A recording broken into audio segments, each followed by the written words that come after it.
Thank you father, bless you Jesus. दोस्तों, जय मसीह।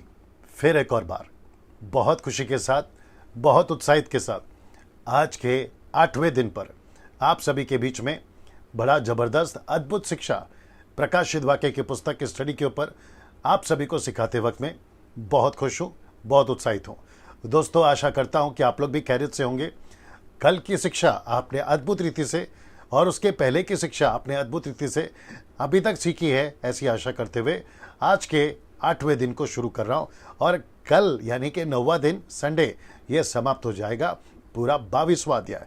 दोस्तों, जैसी प्रतिक्रिया आप लोग दे रहे हैं, वो चाहे फेसबुक हो, व्हाट्सएप हो या फिर यूट्यूब हो, जहाँ कहीं से भी ये अपलोड हो रहा है, जब टीचिंग हो जाती है तो काफ़ी पॉजिटिव रिस्पांस, 99.9% पॉजिटिव रिस्पांस आप लोग दे रहे हैं, उसके लिए मैं धन्यवाद देता हूँ। वो जो 1% जो लोग हैं, वो शायद उनकी डॉक्ट्रिन अलग है या फिर उनकी सोच अलग है, उससे कोई फ़र्क नहीं पड़ता।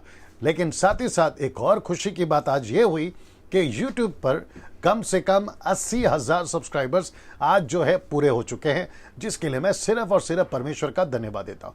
और साथ ही साथ अभी जितने YouTube पर देख रहे हैं, आप सभी का बहुत धन्यवाद।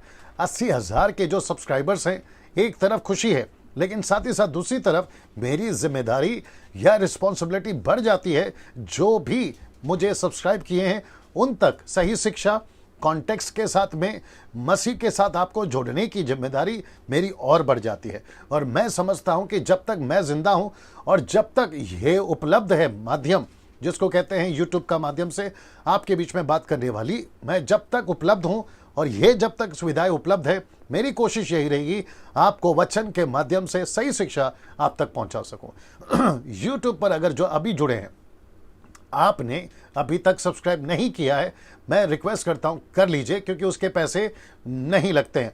आपको सिर्फ आइकन बेल प्रेस करना है, दैट्स इट, और आप मेरे साथ में मेरे सब्सक्राइबर्स बन जाओगे। और मैं जब भी ऐसी कोई शिक्षाएं जो कि मेरे प्रीवियस जो पिछली शिक्षाएं हैं उससे आप प्रभावित हुए, ऐसा मैं आशा करता हूं, वो ऐसी और भी कई शिक्षाएं आप सब तक जब पहुंचाऊंगा तो उसकी नोटिफिकेशन यूट्यूब वाले आप तक भेजते रहेंगे। फेसबुक से बात करूंगा, जो अभी जुड़ रहे हैं, कितने लोग जुड़ गए हैं, आप सभी से मैं जो है बात कर रहा हूं कि आप लोग भी जब जुड़ रहे हैं, आप लोग बड़ी तादाद में जुड़ रहे हैं, उसके लिए मैं परमेश्वर का धन्यवाद देता हूं। और साथ ही साथ में आप फ्रेंड रिक्वेस्ट नहीं भेजें, क्योंकि वो लिस्ट पूरी हो चुकी है। मुझे काफ़ी लोग फ्रेंड रिक्वेस्ट भेज रहे हैं, उसकी मालूमात पड़ी है, बट मैं रिक्वेस्ट करता हूं कि ऐसा ना करें, क्योंकि कोई मतलब नहीं होगा। आप मेरे पेज को लाइक करना शुरू करें। जैसे आप पेज को लाइक करोगे ना, तो आप ऑटोमेटिकली मेरे साथ में जुड़ जाओगे, ये उसका मतलब है, ठीक है ना। साथ ही साथ 2-3 चीज़ें जल्दी से कर लेते हैं। आज कम से कम 3 चैप्टर बहुत अद्भुत, अभी तक अद्भुत रहा है, आज भी रहेगा, वो सभी आपके बीच में रखने जा रहा हूँ। आवाज़ ठीक है? नीचे टाइप कर दें।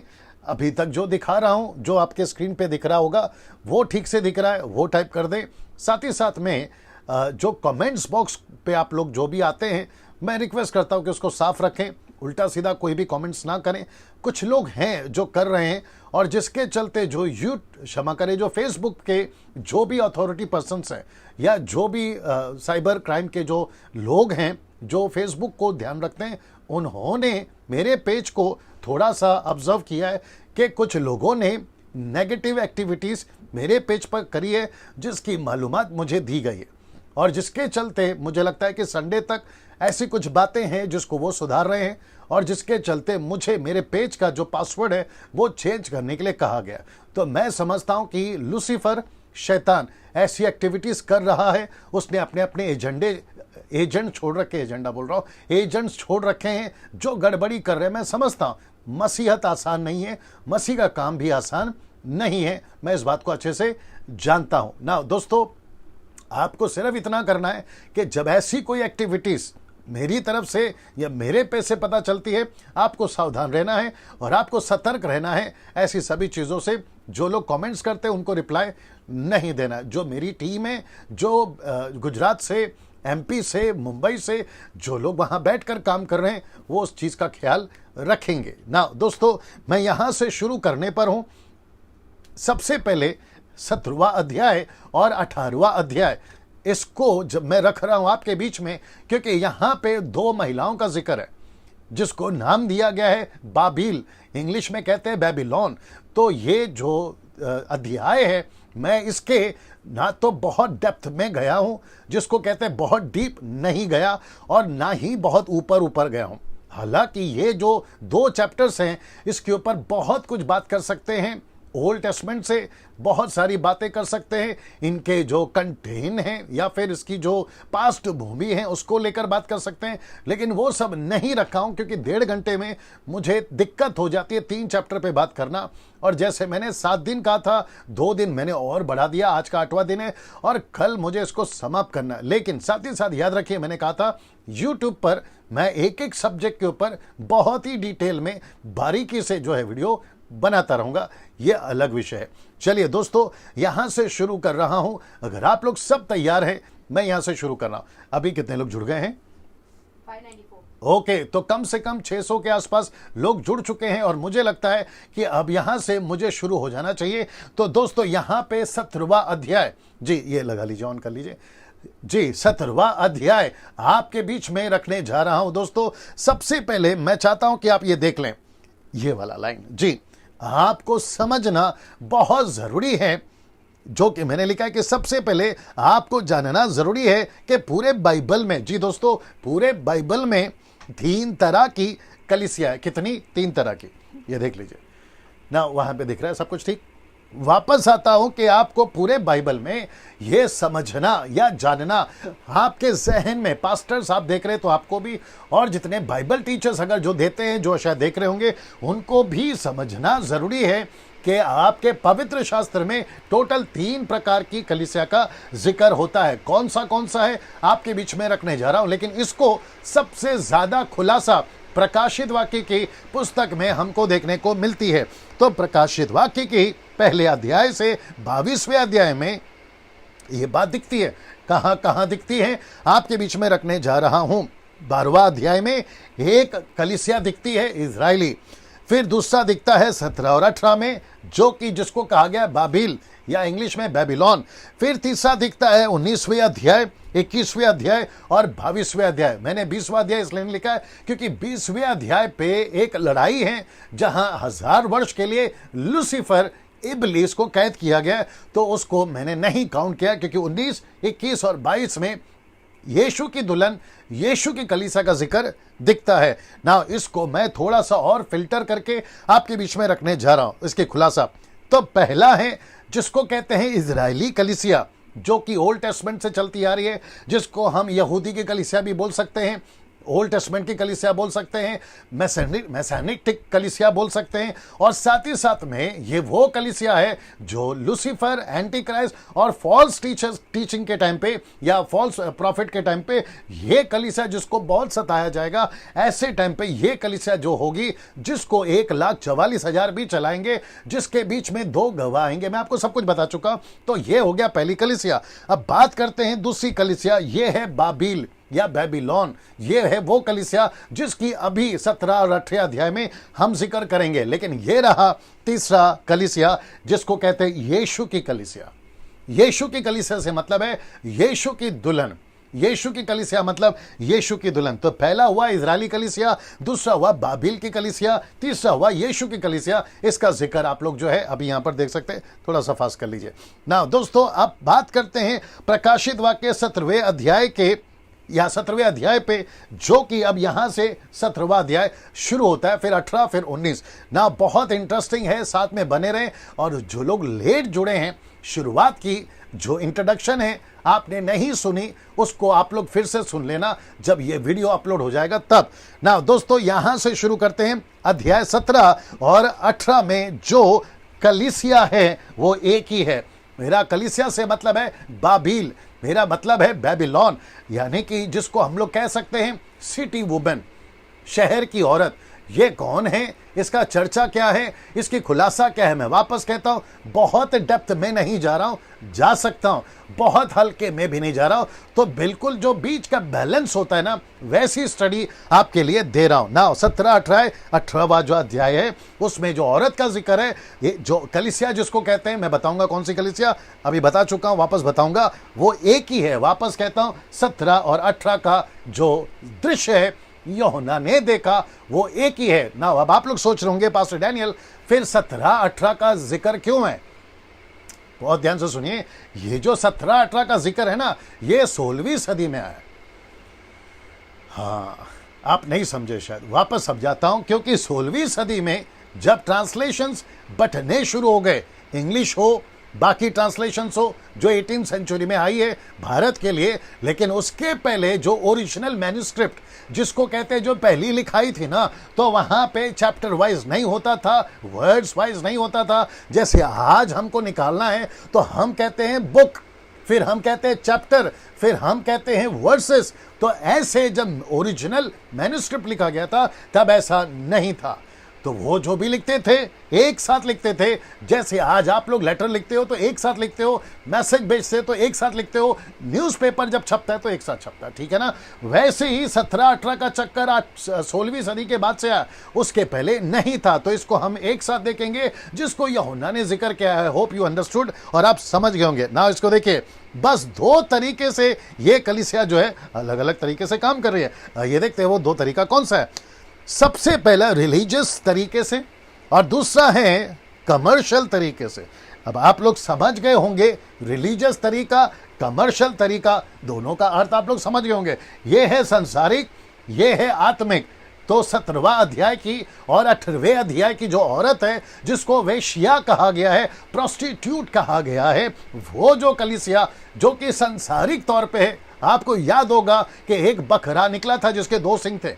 ये फॉल्स प्रॉफिट है और इसके भी 2 सिंग थे, मैंने आपको जिक्र करा था। एक है लूसीफर के लिए और दूसरा है संसार के लिए। संसार के तरीके से मतलब आत्मिक हो गया, लूसीफर के तरीके से मतलब दुष्टता का हो गया। उसका जिक्र मैं कर चुका हूं, इसका आपको जो है कनेक्शन वहां पर जोड़ रहा हूं। एंटी क्राइस्ट के लिए कमर्शियल हुआ और फॉल्स प्रॉफिट के लिए क्या हो गया, रिलीजियस हो गया। सो ये आप लोग, आप इतने से बातों से तो समझ में आ ही गया होगा ना। बाइबल में बेबीलोन हमेशा दिक्कत ही रहा है।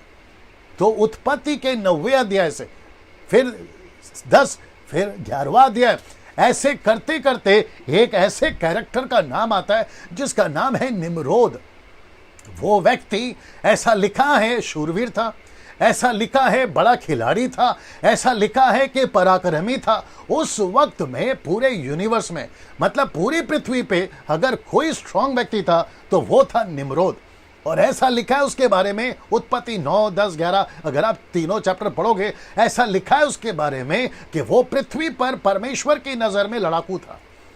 ऐसा लिखा है वो लड़ाकू था, मतलब वो शूरवीर था और साथ ही साथ शिकारी था। लेकिन किसका शिकार करता था? एक तो जानवर का और दूसरा इंसानों का।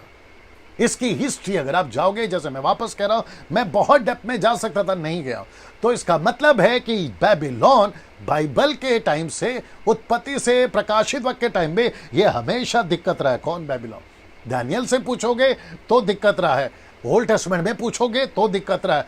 पतरस के पास में जब मिनिस्ट्री थी, पहला पतरस 5:13, अगर आप पढ़ लोगे तो देख लीजिएगा, वहां पर भी बेबीलोन का जिक्र है। वो जहां से चर्च चलाता था वो बेबीलोन का जिक्र है, उसने भी किया है।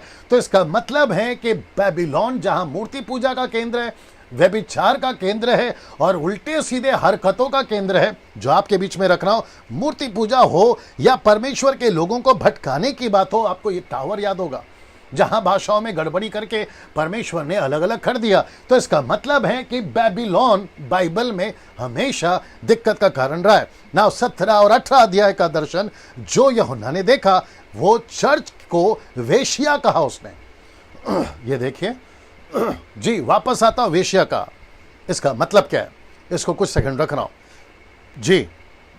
उसने उसको वेश्या क्यों कहा ना? लिखा है वेश्या कहा, ना कि व्यभिचारी। तो फर्क क्या है वेश्या में और व्यभिचार में? प्रोस्टिट्यूट में और अडल्ट्री में फर्क क्या है, ये आपको समझना होगा। तो वेश्या का मतलब है ये शादीशुदा नहीं होती। व्यभिचार जो करती है वो शादीशुदा होती है, और जब वो व्यभिचार करती है तो उसको कहते हैं व्यभिचार। तो इसका मतलब है ये जो चर्च है जो कि एंटी क्राइस्ट और जिसको कहते हैं झूठा भविष्यवक्ता, ये उसकी चर्च है जिसकी शादी नहीं हुई। तो इसका मतलब है कि ये चर्च व्यभिचार कर रही है, लेकिन इसको नाम दिया है वेश्या। प्रोस्टिट्यूट दिया है, आप इंग्लिश में भी चेक कर सकते हैं। तो इसका अर्थ ये हुआ माफ करें, इसका अर्थ ये हुआ कि इसको पति नहीं है, इसको पति नहीं है।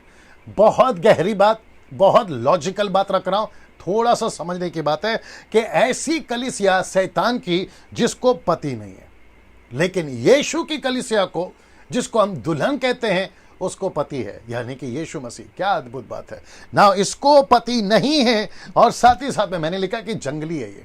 इसका मतलब है ये कहां रहती है, बताता हूं। पद 3 इसी का 17 का 3 पढ़ लीजिएगा, आपको पता चल जाएगा कि ये जहां रहती है वो एक ऐसा जंगल है, ऐसा उसका जिक्र करता, जब बताऊंगा तो पता चल जाएगा। सो इसका मतलब है ये वेश्या है और इसको कोई पति नहीं है ना। इसको देखिए, ये दृश्य देख लीजिए जी दोस्तों। नाउ इसी को डैनियल ने जब देखा था वो 4 राजा के रूप में, तो ये इतना सा हिस्सा जो सोने का है उसको नाम दिया था बेबीलोन, बाबिल। तो यही बेबीलोन जो एंटी क्राइस्ट का टाइम आएगा, ये किस में बदल जाएगा, क्योंकि 4 राज्य एक नेशन हो जाएगा। आपको याद होगा 1 रिलीजन 1 गवर्नमेंट, ये हो जाएगा। कौन सा है आपके बीच में रखने जा रहा हूं, ध्यान से देखिएगा। ये अब आप पूछोगे डैनियल भाई ये क्या है, इसको कहते हैं रोम। मैं अभी आपको दिखाऊंगा, लेकिन इसी को यूहन्ना ने इसको लिखा जब स्वर्गदूत ने सुना। प्रकाशित वाक्य के 17-18 आखिरी वचन है 17 का 18। मैं सिर्फ आपको पहला परिचय दे रहा हूं। कहता है कि वह स्त्री जिसे तूने देखा है, ये स्त्री जिसे तूने देखा है वो कौन है, कहता है वो बड़ा नगर है, पृथ्वी के राजाओं पर राज्य करता है, और लिखा है कि वो रोम, मतलब आपको समझाने के लिए मैंने लिखा है रोम। तो ये बड़ा नगर कौन है, दानियल की पुस्तक पढ़ लीजिए जो मैं पीछे से बताते आ रहा हूं, प्रकाशित वाक्य की पुस्तक को पढ़ लीजिए जो कि पूरा इंडिकेट करता है एक बहुत बड़े राज्य को, और वो राज्य है रोम। तो इसका मतलब है आज की तारीख में रोम के अंदर सबसे ज्यादा कलीसिया, जिसकी तादाद बहुत ज्यादा पूरे दुनिया में, जहां से बैठकर एक बहुत बड़ी कलीसिया चलाई जाती है। आप अगर समझ गए होंगे तो आप समझ गए मैं कौन से चर्च की बात कर रहा हूं, जो पूरे दुनिया में जिसकी तादाद बहुत है। तो इसका मतलब है वो है बड़ा नगर रोम। सो लूसीफर एंटी क्राइस्ट वहां से अपना जो दुकान है ना वो चलाएगा। आगे आप समझदार है, वो अपना दुकान चलाएगा। सो इसका मतलब है उसको कहा है वेश्या, नॉट पत्नी। कलीसिया बोला है, लेकिन कौन सी कलीसिया, वेश्या, जिसको पति नहीं है ना। प्रकाशित वाक्य 17 का 1 आपके बीच में पढ़ने जा रहा हूं, और जितना लाल है उसको आप लोग देख लीजिएगा। लिखा है कि जिन 7 स्वर्गदूतों के पास वे 7 कटोरे थे, उनमें से एक ने आकर मुझसे कहा कि इधर आ, मैं तुझे उस बड़ी वेश्या का दंड दिखाऊंगा जो बहुत से पानियों पर बैठी है। ये पानी कौन है मैं ये भी बताऊंगा। लिखा है वेश्या, एक्सक्यूज मी, लिखा है वेश्या। नाउ प्रकाशित वाक्य 17 का 2, जिसके साथ पृथ्वी के राजाओं ने व्यभिचार किया और पृथ्वी के रहने वाले उसके व्यभिचार की मदिरा से मतवाले हुए। ये देख लीजिए, वह मतवाले हुए। तो इसका मतलब है दोस्तों, जितने लोग अभी देख रहे हैं, इसका इंट्रोडक्शन ऐसा है। कौन सी कलीसिया है, बाबिल बेबीलोन। ये वो कलीसिया जो वेश्या है और बहुत से पानियों पर बैठी है। मैं इसका भी खुलासा करने वाला हूं ना। ये देख लीजिए जी, ये देख लीजिए, मैं कुछ सेकंड इसको रख रहा हूं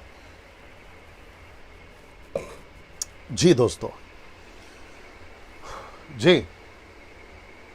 यहां पे आपको सब कुछ दिख जाएगा, बकरा दिख जाएगा, आपको भालू दिख जाएगा, आपको शेर चीता सब दिख जाएगा, आपको ड्रैगन दिख जाएगा, आपको ये वेश्या यानी कि कलीसिया, संसारिक कलीसिया, रिलीजियस दिखती है, कमर्शियल दिखती है, लेकिन इसका अंत बहुत जल्दी होगा। ये पानियों पर बैठी है। ये देखो पानी, ये पानी क्या मैं बताता हूं। लिखा है मैं तुझे उस बड़ी वेश्या का दंड दिखाऊंगा। आइए इसका पहला दंड देख लेते हैं। लिखा है कि इस कलीसिया पर दंड की आज्ञा हो चुकी है। पहली बात इसका खुलासा है, इस कलीसिया पर दंड की आज्ञा हो चुकी है, इस पे दंड की आज्ञा हो चुकी है, मतलब रोम पर दंड की आज्ञा हो चुकी है। ये जो कलीसिया यहां से पनपेगी ना, इसके ऊपर दंड की आज्ञा हो चुकी है। आइए वापस आते हैं इसके ऊपर। इस पर दंड की आज्ञा हो चुकी है, वह विचार की मदिरा से मत वाले देखा। इसका मतलब है ऐसी कोई हरकत हुई है, मैं रख रहा हूं आपके बीच में, इसके गलत शिक्षाओं के चलते इसको दंड मिल रहा है। किसके गलत शिक्षाओं के चलते? इस औरत के गलत शिक्षाओं के चलते। इसके गलत, इस कलीसिया के गलत शिक्षाओं के चलते। मैं वापस कहता हूं कि जब जब मैं औरत कहूंगा, मैं जब जब बाबिल कहूंगा, बेबीलोन कहूंगा, आपको समझना है कि यह बड़ा नगर है जिसका मैंने आपके बीच में नाम रख दिया, और वह है रोम। ना इसको देख लीजिएगा ना, गलत शिक्षाओं के चलते उसको दंड मिलेगा ना। बहुत से पानियों पर बैठी है, मैंने आपको कहा था मैं इसका मतलब बताऊंगा। बहुत से पानियों पर बैठी है। जब कभी भी नदी, समंदर, कांच का समंदर या फिर पानी ऐसा जिक्र होता है तो आइए देखते कौन है। तो पद 15 कहता है ये चर्च में, पढ़िए पद 15, 17 का 15, ये चर्च में जो है पानियों पर बैठी है। पद 15 ये पानियों पर बैठी है। आइए जल्दी से पढ़ दे 17 का 15। जी एक काम करो, इसमें पढ़ो जी। फिर उसने मुझसे कहा, जो पानी तूने देखे जिन पर वेश्या बैठी है वे तो लोग और भीड़ और जातियां और भाषाएं हैं। फिर उसने मुझसे कहा, जो पानी तूने देखे जिन पर वेश्या बैठी है वे तो लोग और भीड़ और जातियां और भाषाएं हैं। जी नाउ ये पानी आप समझ गए होंगे। तो जब कभी भी पानी का जिक्र, समंदर का जिक्र या जिस किसी का भी जिक्र आप सुनते हैं तो आपको पता चल जाना चाहिए कि ये किसको इंडिकेट कर रहा है या किसको बता रहा है ना। मैं वापस बता देता हूं कि ये पानियों पर मतलब लोगों पर बैठे है ना। ये चर्च में पानियों पर बैठी है मतलब बहुत सारे लोगों के साथ में ये जुड़ी है, जिसके चलते मैंने ये डाला है कि ये सांसारिक एक्टिविटीज बहुत दिखता है यहाँ पे। मतलब ये चर्च में सांसारिक एक्टिविटीज बहुत है। मतलब इसमें मंत्री आ सकते हैं, इसमें संतरी आ सकते हैं, इसमें एक्टर्स आ सकते हैं, इसमें बॉलीवुड, हॉलीवुड, टॉलीवुड सब आ सकता है। मैं कलीसिया की बात कर रहा हूँ आज के नज़रिए से आपको कनेक्ट करने के लिए, ठीक है ना। बॉलीवुड वहाँ नहीं चलता, हॉलीवुड वहाँ चलता है ना। साथ ही साथ में ये चर्च में बहुत कुछ अलाउड है। मतलब आप, मैं रखूँगा बीच में, ये चर्च सांसारिक तौर पे बहुत एक्टिव है और एक्टिविटीज़ चलता है ना। फिर प्रश्न उठता है आज आपका चर्च कैसा है। जी दोस्तों, आप लोगों से बात कर रहा हूं, आपका चर्च कैसा है? क्या आपका चर्च संसारिक एक्टिविटीज में ज्यादा है? मुझे ताज्जुब होता है कुछ कुछ चर्चेस के बारे में सुनकर, क्योंकि जब हम ट्रैवल करते थे, खैर अभी 3 महीने से बंद है, जब हम ट्रैवल करते थे ना दोस्तों, तो चर्चेस के अंदर हमको पिक्चर के गानों पर चर्च के पास्टर के सपोर्ट से, या जो भी वो डिनोमिनेशन है, नाम नहीं लूंगा, उनके सपोर्ट से चर्च के यूथ पिक्चर के गाने पे लीला शीला मुन्नी बदनाम झंडो बाम इसके ऊपर कोरियोग्राफी करके उसके ऊपर गाने चलाते। जब क्रिसमस या ईस्टर संडे या फिर चर्च की एनिवर्सरी होते ना, ऐसे चलते हैं। साथ ही साथ चर्च के अंदर दारू पीना कॉमन है, झगड़े करना कॉमन है, यहां तक कि बंदूक चलती है कुछ कुछ चर्चेस में। तो फिर हम इसको क्या कहेंगे कि जैसे आने वाले दिनों में ये कलीसिया होगी वैसे आज भी कुछ कलीसियाएं हैं। तो जब आप इसको सुन रहे हैं तो आपको एहसास हुआ होगा या हो रहा होगा कि जिस चर्च में आप जाते हैं, मेंबर्स आपसे बात कर रहा हूं, तो सावधान हो जाओ कहां जा रहे हो। साथ ही साथ अगर कोई लीडर ऐसी एक्टिविटीज कर रहा है तो सावधान हो जाओ। मैंने कल बताया था, मैं वापस पीछे नहीं जा सकता। जहां पर 7 कटोरे का जिक्र है, आपके शरीर पे फोड़े, ऊपर से पानी नहीं पी सकते, ऊपर से गर्मी बढ़ जाएगी, ऊपर से पत्थर गिरेंगे और न जाने क्या क्या विपत्ति का सामना करना पड़ेगा। और एंटी क्राइस्ट का तो छाप लेना ही पड़ेगा। अगर बिजनेस करना है, रोटी दाल चावल चलानी है, घर पे बच्चों को खाना खिलाना है, तो एंटी क्राइस्ट का साथ लेना होगा। बेदर्द टॉर्चर देगा वो, जिसका मैं उतना डेप्थ में नहीं जा सका, उसके ऊपर फिर कभी वीडियो बनाऊंगा, आपको एहसास हो जाएगा। इसलिए वापस कहता हूं, जितनी जल्दी हो सकता है सुधर जाइए। यहां सब ठीक चल रहा है कमेंट्स बॉक्स में, जितनी जल्दी हो सकता है सुधर जाइए। नाउ यहां से आगे बढ़ूंगा। प्रकाशित वाक्य 17 का 3 कहता है, आ गया वो चीज, कहता है वह मुझे आत्मा में जंगल में ले गया। ये देखिए, याद रखो, जंगल का मतलब है जहां पे धार्मिकता नहीं है, जहां पे पवित्र आत्मा नहीं है। जो चर्च में पवित्र आत्मा नहीं है उसको जंगल ही बोला जाएगा। जी, फिर कहते हैं मैंने किरमिजी रंग के पशु पर, ये किरमिजी कौन है मैं बताऊंगा, ये किरमिजी रंग के पशु पर और निंदा के नामों से छिपा हुआ था, जिसके 7 सिर और 10 सिंग थे, एक स्त्री को बैठे हुए देखा। किसके ऊपर बैठी है कलीसिया? किसके ऊपर बैठी है बेबीलोन? एक ऐसे पशु पे जिसको कहते हैं एंटी क्राइस्ट, इसलिए ये डाला एंटी क्राइस्ट ना। इसको देखिए, ये देख लीजिए जी। इसका मतलब है कि अंत की कलीसिया जो पृथ्वी पर रहेगी, जो यीशु की कलीसिया नहीं है, उसका मालिक, उसका बॉस कौन है? ये एंटी क्राइस्ट। इसलिए कहा था कि वो जो है ना, वो खुद को कहती है कि मैं रानी हूं, मैं जिक्र करूंगा उसका, मतलब है वो वेश्या, वो किसी की नहीं है, लेकिन उसने अपने पति कर ली इसको, जिसको कहते हैं लूसीफर, जिसको कहते हैं फॉल्स टीचर ना। ये कलीसिया दो जगहों पर बैठी हुई आपको दिखती है। एक है बहुत से पानियों पर, मैं आपको उसका डिस्क्रिप्शन दे चुका हूं, खुलासा दे चुका हूं पद 1 के अनुसार। दूसरा एंटी क्राइस्ट पर पद 3 के अनुसार। तो इसका मतलब है बहुत से पानियों पर और एंटी क्राइस्ट के ऊपर ये कलीसिया बैठी है ना। इसको देखिए, प्रकाशित वाक्य 4 से 5 तक में ये स्त्री बेजेनी और किरमिजी कपड़े पहने हुए है। यशायाह की किताब, गेट रेडी, यशायाह की किताब उसका पहला अध्याय वचन 18। मैं आपको बताता हूं कि ये क्या कर रही है। जी जी, यहोवा कहता है, आओ हम आपस में वाद विवाद करें। तुम्हारे पाप चाहे लाल रंग के हो तो भी वे हीम के समान उजले हो जाएंगे, और चाहे अर्गवानी रंग के हो तो भी वे ऊन के समान श्वेत हो जाएंगे। ऐसा लिखा है लाल कलर।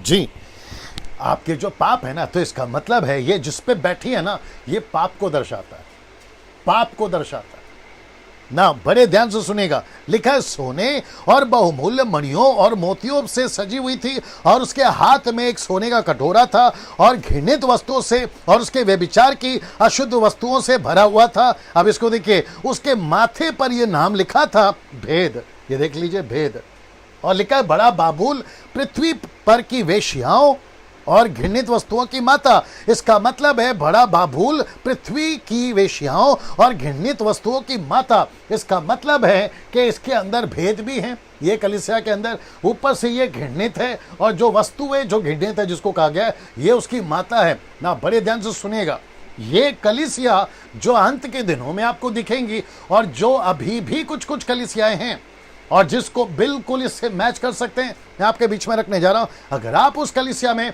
जितनी जल्दी हो सकता है निकल जाइए, मैं रिपीट करता हूं, जितनी जल्दी हो सकता है वो कलीसिया से निकल जाइए, छोड़ दीजिए, नहीं तो गई भैंस पानी में ना। शब्द पर ध्यान दीजिए जो कि कहता है घृणित वस्तुओं की माता। आइए देखते क्या लिखा है। सबसे पहला मूर्ति पूजा, फिर उसके बाद में क्रूस की पूजा, फिर उसके बाद में रोजरी की पूजा, फिर उसके बाद में संतों से प्रार्थना, फिर उसके बाद में मुर्दों से प्रार्थना, यानी कि जो मर जाते हैं ना, उनके ग्रेवयार्ड पे जाके उनसे बातें करना या उनसे बातचीत करना। फिर यह होली वाटर, होली वाटर कहाँ चलता है आप समझ गए होंगे, रोजरी कहाँ चलता है आप समझ गए होंगे, क्रूस की पूजा कहाँ होती है वो आप समझ गए होंगे, और साथ ही साथ में तावीज और घर पर स्टैचूज के ऑल्टर्स बनाना।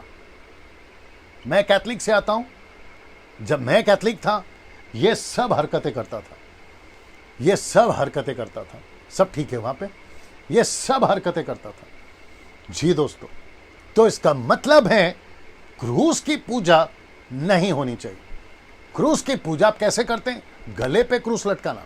अभी फेसबुक पे कुछ लोगों को मैं देखता हूं ऑनलाइन, जो क्रॉस लगाकर या तो प्रचार कर रहे होते हैं, या तो गीत गा रहे होते हैं, या तो फिर अपना फोटो डाल रहे होते हैं। मैं उनसे पूछूंगा, आपको क्रूस पहनकर साबित क्या करना है?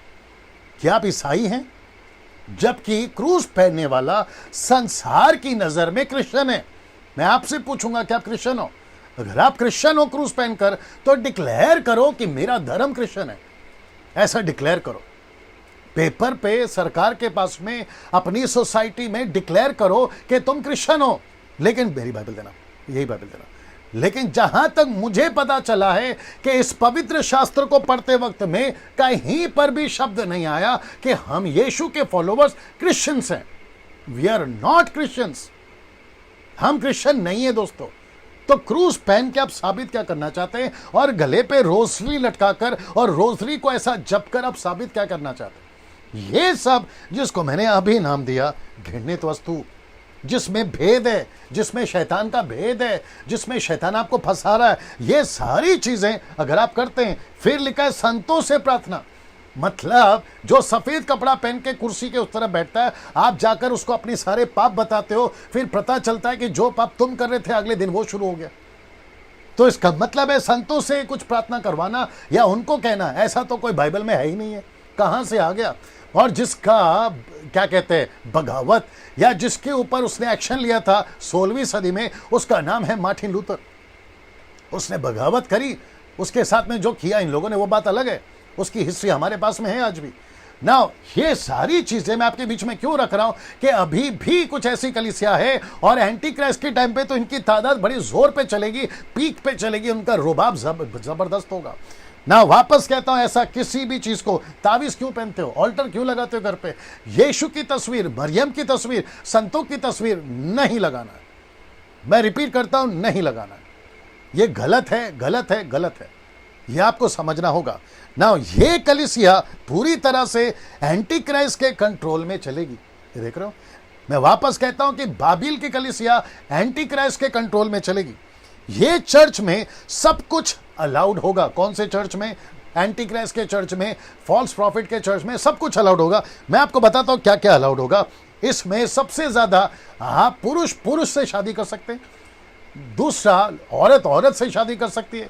आप जैसे चाहो वैसे रह सकते हो, बिना शादी किए भी, जिसको कहते हैं लिविंग रिलेशनशिप, उसमें भी रह सकते हो। आप दारू पी सकते हो, आप पाप कर सकते हो, एक्स्ट्रा मैरिटल अफेयर रख सकते हो, एक नहीं दो शादियां कर सकते हो, जिसके लिए पौलुस ने भी डांट लगाई है। ये सब कुछ अलाउड होगा आपके एंटी क्राइस्ट के चर्च में, और जिसकी झलक आज भी दिखती है। मैं रिपीट करता हूं कि जिसकी झलक आज भी दिखती है, ऐसी कलीसियाएं आज भी हैं वर्तमान में। अब आप सोच के देखिए, आपके आसपास की चर्च या जिस चर्च में आप जाते हैं वहां पर क्या चल रहा है ना। पूरी दुनिया इस चर्च को सपोर्ट करेगी। मैं आपको बताता हूं क्यों। जो वहां के किंग्स होंगे वो सपोर्ट करेंगे, रूलर्स जो होंगे वो सपोर्ट करेंगे, और याद रखो गवर्नमेंट भी उनको जो है सपोर्ट करेगा। क्यों? मैं आपको बताता हूं। ये खुद को रानी समझती थी। कौन सी कलीसिया? बेबीलोन की कलीसिया। ये खुद को रानी समझती थी। मैं आपको बताता हूं क्यों। रानी से मेरा मतलब है शादीशुदा। इसका वचन है, मैं बताता हूं कहां लिखा है। प्रकाशित वाक्य 8:18 का 7 कहता है, क्योंकि वह अपने मन में कहती थी मैं रानी हो बैठी हूं। ये देखो, इसका मतलब है इसने खुद को डिक्लेयर कर दिया था कि मेरा एक पति है, और वो पति का नाम क्या है? लूसीफर। वो पति का नाम क्या? Anti Christ. ये उसकी पत्नी हो चुकी थी, रानी बन बैठी थी। विधवा नहीं हूं, शोक में कभी ना पड़ूंगी, मैं विधवा थोड़ी हूं, मैं तो रानी हूं। तो इसका एंटी क्राइस्ट, आत्मिक बात चल रहा है, इसका एंटी क्राइस्ट इस बड़े नगर का पति एंटी क्राइस्ट है। याद रखो, मैं जब भी बात कर रहा हूं तो आपको एक पिक्चर दिमाग में आ जाना चाहिए। ये बड़ा नगर है, नगर का नाम बता चुका हूं। याद रहे, ये चर्च कौन सा है? कौन सा चर्च है? मैं आपको बताता हूं। ये वन गवर्नमेंट और वन रिलीजन चर्च है, जिसको कहते हैं one government and one religion.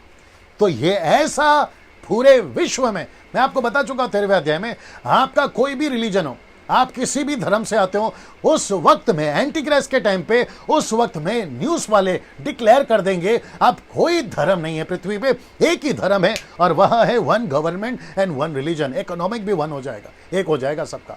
तो ऐसे टाइम पे ये कलीसिया बहुत पीक पे होगी, रुबाब पे होगी, जिसका मैं बता चुका हूं कि ये खुद को रानी घोषित कर देगी। ये देखो, ये कलीसिया खुद को रानी घोषित कर देगी ना। इसको देखिए, ये बता चुका हूं मैं आपको। इसको देखिए, प्रकाशित वाक्य 17:6, और मैंने उस स्त्री को, गेट रेडी, मैंने उस स्त्री को पवित्र लोगों के लहू, यीशु के गवाहों के लहू पीने से मतवाली देखा, और उसे देखकर मैं चकित हो गया। कौन कहता है? यूहन्ना कहता है।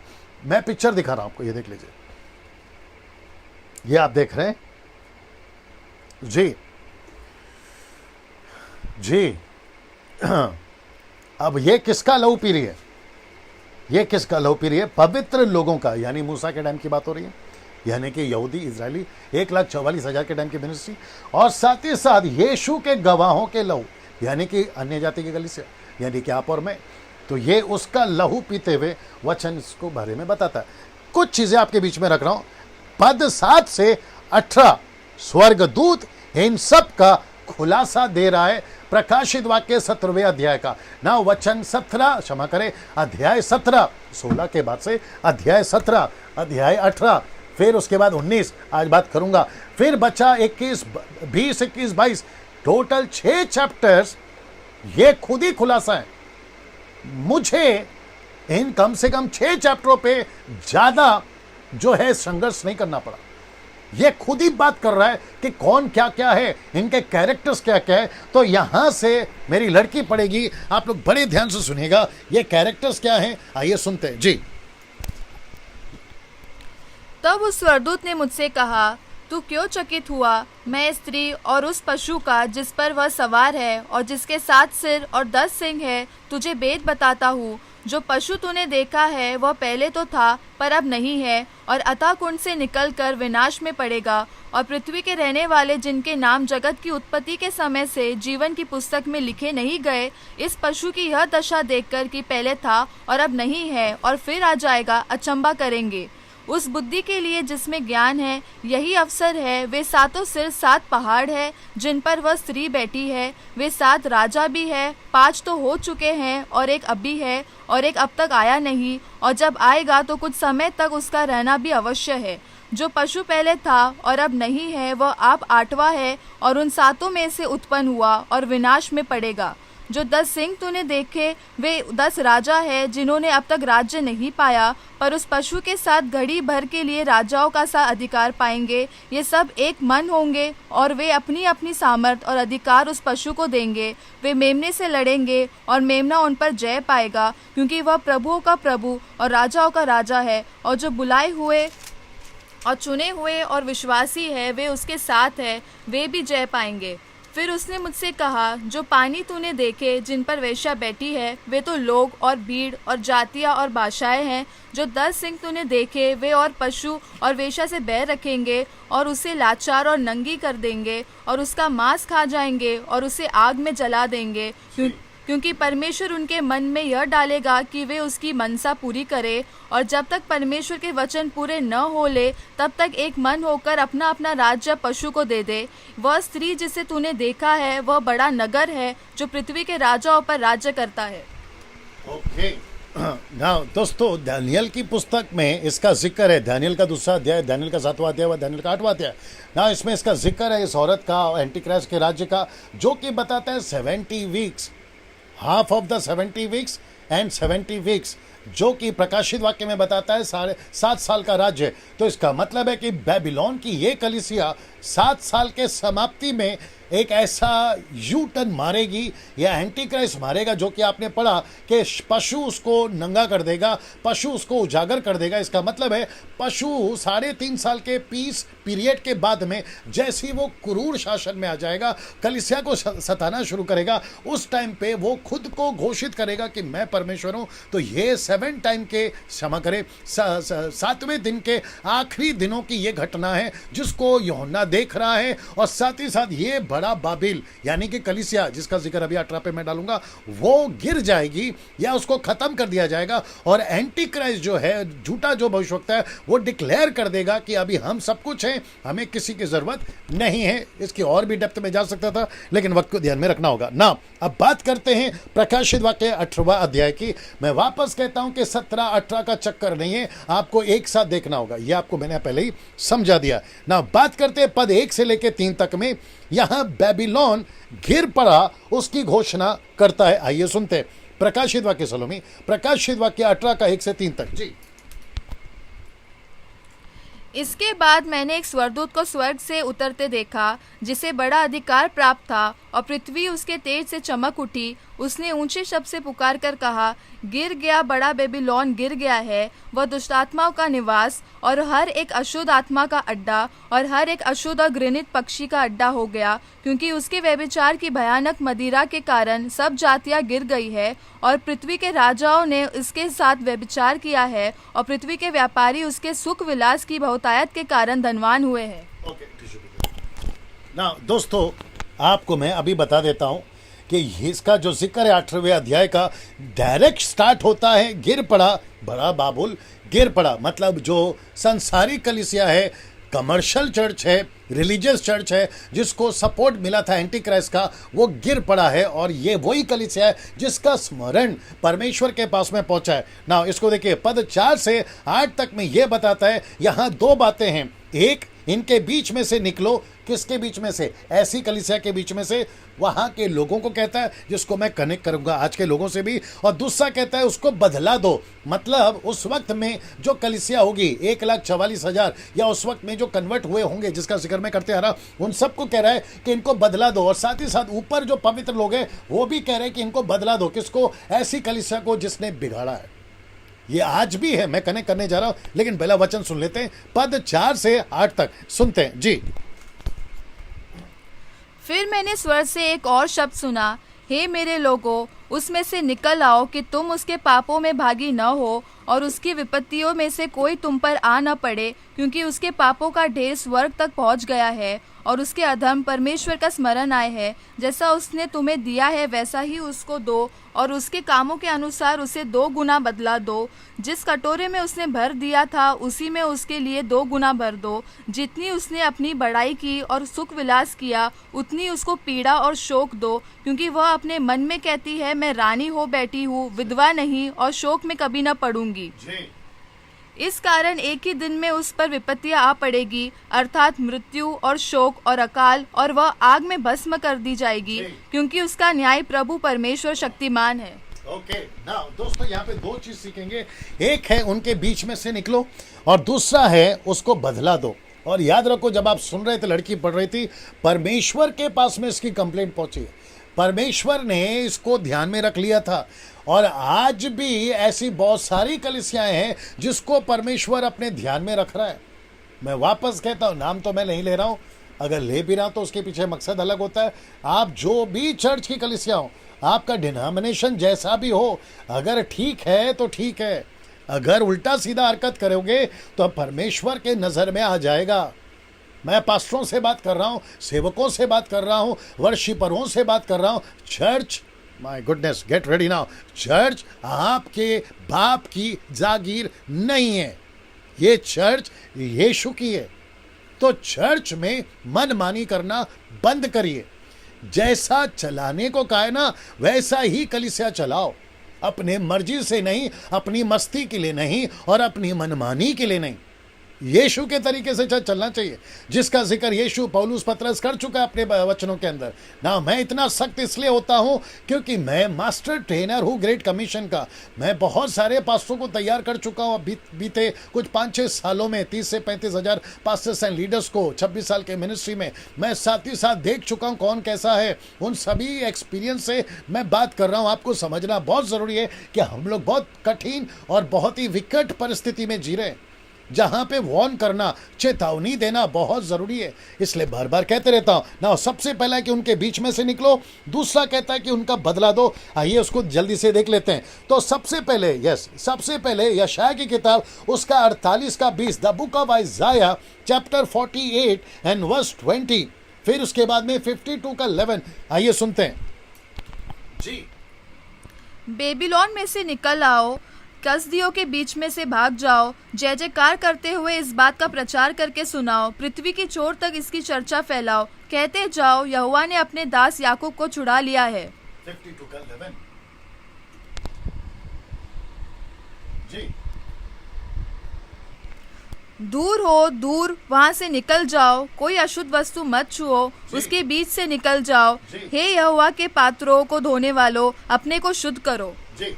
Now, अभी आपको अगला रेडी रखना है, जो कि द बुक ऑफ यिर्मयाह चैप्टर 51, 45, 50 का 6। नाउ ये सारे वचन आपके ओल्ड टेस्टमेंट में परमेश्वर ने यशायाह को, नबी को, और साथ ही साथ यिर्मयाह नबी को भविष्य में जो घटना घटेगी, चर्च कैसा होगा, उसके बीच से तुमको निकलना है, इसकी चर्चा कर रहा है। साथ ही साथ आपको याद होगा कि लूका की किताब उसके 19वें अध्याय, अगर आप 39, 40, 41, 42 पढ़ते हो तो वहां पर यीशु भी एक मंदिर में गए थे जो कि यरूशलेम का मंदिर है आज भी।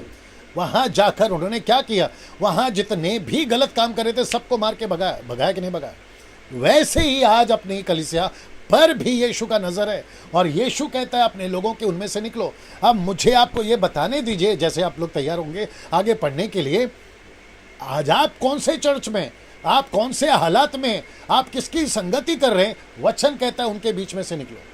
ये स्टडी प्रकाशित वाक्य की पुस्तक में आपको ये सब मसाला मिल रहा है कि उनके बीच में से निकलो। आइए पढ़ते यिर्मयाह 51 का 45 जी। हे मेरी प्रजा, उसमें से निकल आओ, अपने अपने प्राण को यहोवा के भड़के हुए कोप से बचाओ जी। नाउ 50 का 6।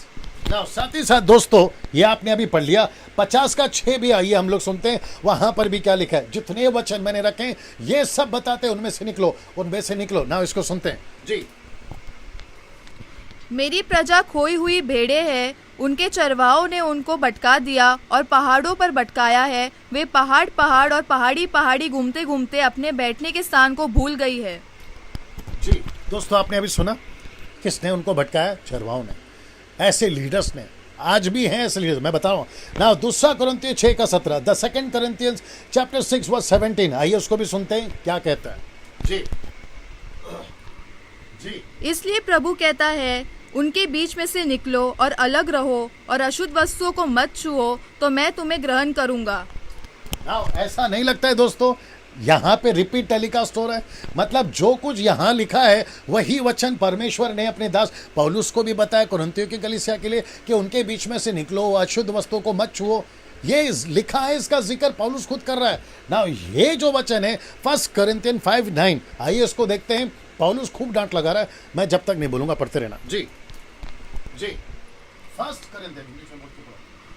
Corinthians chapter 5 verse 9, मैंने अपनी पत्री में तुम्हें लिखा है कि व्यभिचारियों की संगति न करना। यह नहीं कि तुम बिल्कुल इस जगत के व्यभिचारियों या लोभियों या अंधेर करने वालों या मूर्ति पूजकों की संगति न करो, क्योंकि इस दशा में तो तुम्हें जगत में से निकल जाना ही पड़ता। पर मेरा कहना यह है कि यदि कोई भाई कहलाकर व्यभिचारी या लोभी या मूर्ति पूजक या गाली देने वाला या पियक्कड़ या अंधेर करने वाला हो, तो उसकी संगति मत करना, वरन ऐसे मनुष्य के साथ खाना भी न खाना। क्योंकि मुझे बाहर वालों का न्याय करने से क्या काम? क्या तू भीतर वालों का न्याय नहीं करते? परंतु बाहर वालों का न्याय परमेश्वर करता है। इसलिए उस कुकर्मी को अपने बीच में से निकाल दो। ये कौन है जिसको निकाल दो? फिर कहता है कि उनके बीच में से निकल जाओ। इसका मतलब है कि अंत के दिनों के विश्वासियों, आपको कैसे रहना है, आप इसमें से सीख रहे हैं। बात किसकी हो रही है? एक ऐसी वेश्या की जिसको कहते हैं कलीसिया, बेबीलोन की कलीसिया।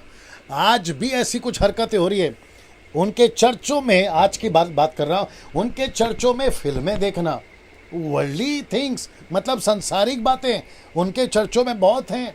उल्टे सीधे हरकतें बहुत हैं। तो इसका मतलब है ना, फिल्मी का मेरा मतलब है, हाँ, बड़े ध्यान से सुनना, एक बार जब तुम संसार से निकलकर प्रभु में आ जाते हो, मेरा प्रश्न है आप थिएटर कैसे जा सकते हो? और वो भी 3-3 घंटा। मैं बीच में बता रहा था, कभी एक प्रचार कर रहा था, उसमें बता रहा था कि जब तुम जाते हो हीरो बनकर, थिएटर में जब जाते हो ना हीरो बनकर, जब बाहर निकलते हो तो सुअर बनकर। ये होती है आपकी परिस्थिति। अच्छा, मेरा और एक प्रश्न है, जब हम आत्मिक हैं, संसारिक नहीं हैं, तो फिर संसारिक चीजें चर्च में क्यों ला रहे हो? कुछ लोग, सेवकों की भी बात कर रहा हूं, कुछ लोग चर्च में सेवक होकर पॉलिटिशियन ज्वाइन कर रहे हैं। कोई बीजेपी का लीडर बन रहा है, कोई कांग्रेस का लीडर बन रहा है, कोई समाजवादी का लीडर बन रहा है, कोई झाड़ू वाले का लीडर बन रहा है, आम आदमी पार्टी। और वो भी किसके चक्कर में? कुछ पैसों के चक्कर में। वो कहते पूरे चर्च का पैसा, क्षमा करें, पूरे चर्च का वोट हमको दे दो, हम एक कैंडिडेट के ऊपर आपको 3,000, 2,000, 500 रुपए देंगे। महाराष्ट्र में चल रहा है, मेरे कानों तक ये खबर पहुंची है साहब। अब आप सोच के बताइए, अगर ऐसी कलीसिया रहेगी तो उसका गिरना तो वाजिब है, और ऐसी कलीसिया का उठा लिया जाना तो दूर तक कोई कनेक्शन नहीं है। फिर वो किसकी कलीसिया बनेगी? ऑफकोर्स एंटी क्राइस्ट की। तो अभी आपको, जब मैं प्रचार कर रहा हूं, तो आपको शायद मेरे ऊपर गुस्सा आ रहा होगा, और आपको गुस्सा आना वाजिब है, क्योंकि तुम तो फिर उसके बिरादरी के हो गए। आपको पता है यीशु कैसे डांटता था शास्त्री फरीसियों को? वो ये नहीं कहता था कि तुम्हारी कलीसिया गलत है, वो ये नहीं कहता था कि तुम गलत हो। जानते हो उसने किससे कनेक्ट किया? उसने कहा कि तुम अपने बाप शैतान से हो। Can you believe this? यूहन्ना की किताब 8वां अध्याय की बात कर रहा हूं। वो कहता है कि तुम अपने बाप, 44 वचन, वो कहता है जॉन 8:44, वो कहता है कि तुम अपने बाप शैतान से हो। मतलब ऐसी हरकतें करने वाले का बाप कौन है? लूसीफर। जो ऐसी हरकतें नहीं करता है वो किसका, उसका बाप कौन हुआ? परमेश्वर। तो अब आप सोच के देखिए।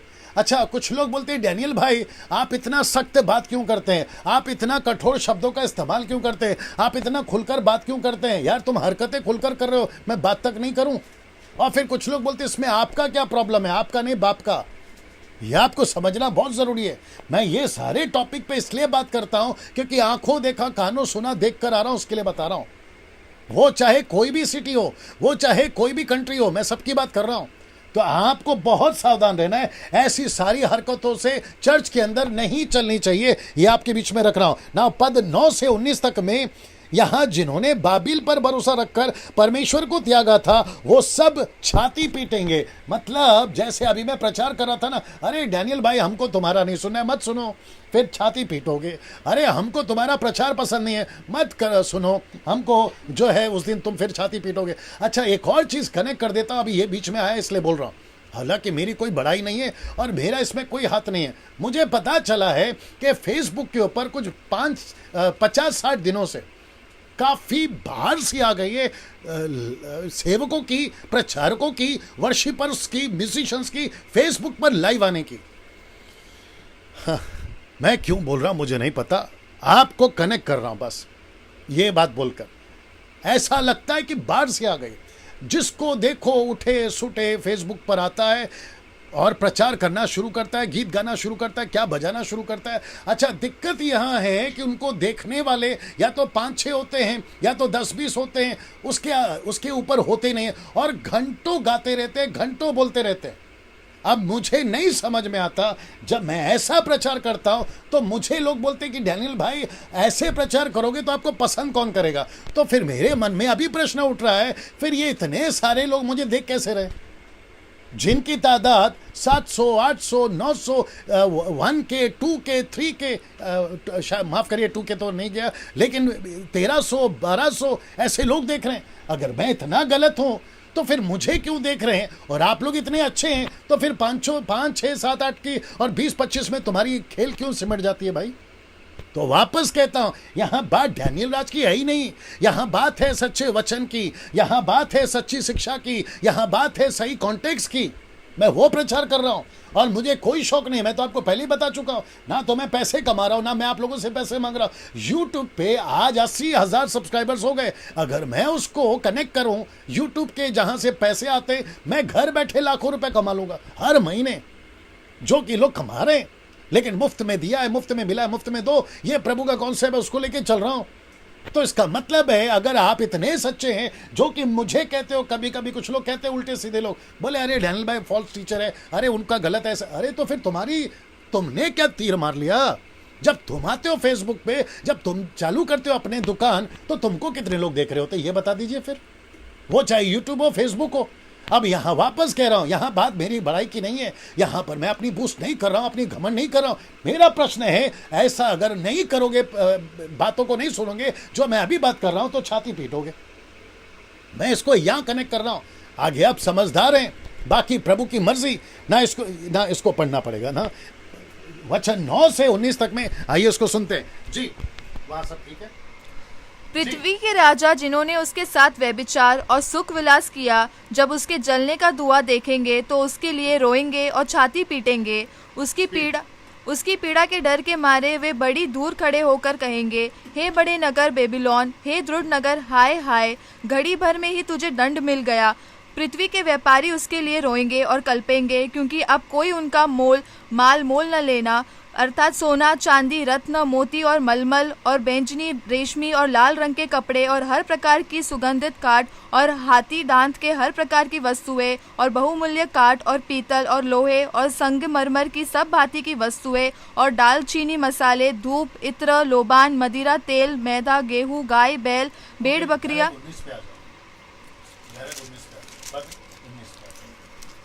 वर्स 19, और अपने अपने सिरों पर धूल डालेंगे और रोते हुए और कलपते हुए चिल्ला कर कहेंगे, हाय हाय, यह बड़ा नगर जिसकी सम्मति के द्वारा समुद्र के सब जहाज वाले धनी हो गए थे, घड़ी भर में ही उजड़ गया। ओके, तो मतलब ये बताता है दोस्तों कि जिस चर्च पे हमने भरोसा किया था और जो सच्ची शिक्षा पौलुस की, यीशु की, पतरस की, जॉन द बैप्टिस्ट की, द डिसाइपल ऑफ जॉन की, उसको सबको त्याग कर हम ऐसे पाखंडी और ऐसे हिपोक्रेट्स और ऐसी झूठी शिक्षा के पीछे चले गए थे। आज की बात कर रहा हूं, तब तो होगा बेड़ा गर्क, आज भी हो रहा है। ऐसे जहां तेल बेच रहे, पानी बेच रहे, 200 रुपए में तेल की बोतल, पानी की बोतल, रुमाल बेच रहे और ना जाने क्या क्या बेच रहे, ऐसों के पीछे जब तुम चले गए थे ना, तो ऐसा लिखा कि उन दिनों में छाती पीटोगे। यार हमको लगा ये चर्च हमारा, जिसको कहते थे मदर चर्च है, जिसको कहते थे हमारा बड़ा चर्च है, मेगा चर्च है, जहां की गिनती लाखों में आती है, 1-2 लाख आते हैं। कुछ लोग तो ये भी कहते हैं, मूर्ख लोग हैं वो लोग, वो कहते हैं कि अगर ये पास्टर सही है, गलत है, तो इतनी भीड़ कैसे आती है। यार भीड़ नहीं भेड़, मैं रिपीट करता हूं, भीड़ नहीं भेड़। बोलते हैं इतना चर्च में लोग आते तो ये क्या गलत है? तो यार तुम चिन्ह के पीछे क्यों भाग रहे हो? उनका वचन सही है, उनका जीवन सही है। ये देखिए ना, यीशु के पीछे भीड़ लाखों में नहीं थी। यीशु के पीछे भीड़ कभी 12 थी, कभी 70 थी। रोटी खाने वालों की भीड़ 1000 थी, चमत्कार की भीड़ 1000 थी। लेकिन जब सही शिक्षा की बात आती थी तो यीशु के पीछे इतनी भीड़ नहीं होती थी। यीशु के पीछे भेड़ें होती थी, नॉट भीड़, भेड़। ये समझिए। तो धोखे में मत आइए, किसी के धोखे में मत आइए ना। इसको देखिए, पद 20 कहता है, परमेश्वर कहता है आनंद करो। फिर कहते मैंने बदला लिया है तुम सबका। कहता है आनंद करो। क्यों आनंद करो? क्योंकि कलीसिया का उजागर हो गया, पर्दाफाश हो गया, बेबीलोन गिर पड़ा है। अभी वचन 21 से 24 आइए सुनते। बाबिल का लिखा है, बाबिल का यानी बेबीलोन का नामो निशान मिट गया। आइए सुनते कैसे लिखा है जी। 21 से 24 तक नहीं मेंशन करेंगे इसमें। The book of Revelation chapter 18 verse 21। फिर एक बलवंत स्वर्गदूत ने बड़ी चक्की के पाट के समान एक पत्थर उठाया और यह कहकर समुद्र में फेंक दिया, बड़ा नगर बेबीलोन ऐसे ही बड़े बल से गिराया जाएगा और फिर कभी उसका पता न चलेगा। वीणा बजाने वालों और गायकों और बांसुरी बजाने वालों और तुरही फूंकने वालों का शब्द फिर कभी तुझ में सुनाई न देगा, और किसी उद्यम का कोई कारीगर भी फिर कभी तुझ में न मिलेगा, और चक्की के चलने का शब्द फिर कभी तुझ में सुनाई न देगा, और दिया का उजाला फिर कभी तुझ में न चमकेगा, और दूल्हे का दुल्हन का शब्द फिर कभी तुझ में न सुनाई देगा, क्योंकि तेरे व्यापारी पृथ्वी के प्रधान थे और तेरे टोने के सब जातियां भरमाई गई थी। भविष्यद्वक्ता और पवित्र लोगों और पृथ्वी पर सब घात किए हुओं का लहू उसी में पाया गया। तो इसका मतलब है आपको जितना मजा मारना था आपने मार लिया। लेकिन वचन कहता है, परमेश्वर कहता है कि अगर मेरी नजर में कलीसिया सही नहीं है, मैं उसका नामो निशान मिटा दूंगा। मुझे आपको यह भी बताने दीजिए दोस्तों, मेरी 25-26 साल की मिनिस्ट्री में मैंने कितने चर्चेस को ताला लगते देखा है, मैंने कितने पास्टरों को वापस दुनिया में जाते देखा है, मैंने कितने डिनोमिनेशन को ठप होते देखा है, मैंने कितने वर्शिप बैंड को खत्म होते देखा है, मैंने कितने वर्शिपर को खत्म होते देखा है। इन 25-26 सालों में उनकी सबकी दुकानें खत्म हो गई। पता है क्यों? वचन कहता है जिस पौधे को या जिस पेड़ को उसने नहीं लगाया उखाड़ देगा। मत्ती 15:13 या 13:15 एक जगह पे लिखा है, उखाड़ दूंगा।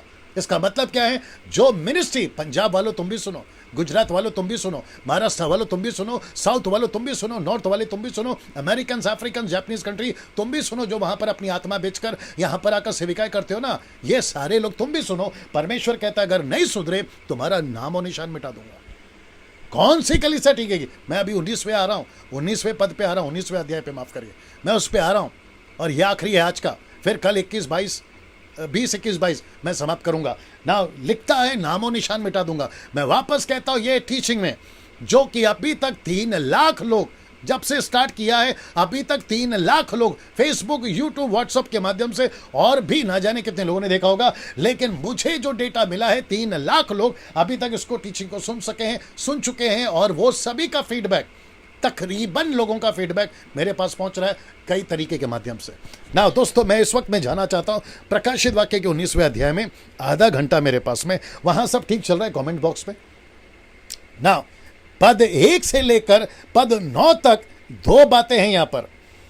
मैं रिपीट करता हूं कि यहां पे 2 बातें हैं आपके बीच में।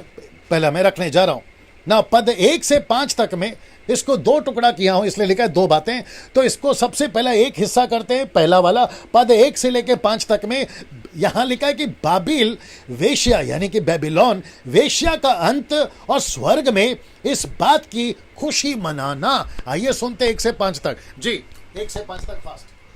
इसके बाद मैंने स्वर्ग में मानो बड़ी भीड़ को ऊंचे शब्द से यह कहते सुना, हालेलुया, उद्धार और महिमा और सामर्थ हमारे परमेश्वर की है, क्योंकि उसके निर्णय सच्चे और ठीक है। उसने उस बड़ी वेश्या का, जो अपने व्यभिचार से पृथ्वी को भ्रष्ट करती थी, न्याय किया और उससे अपने दासों के लहू का बदला लिया है।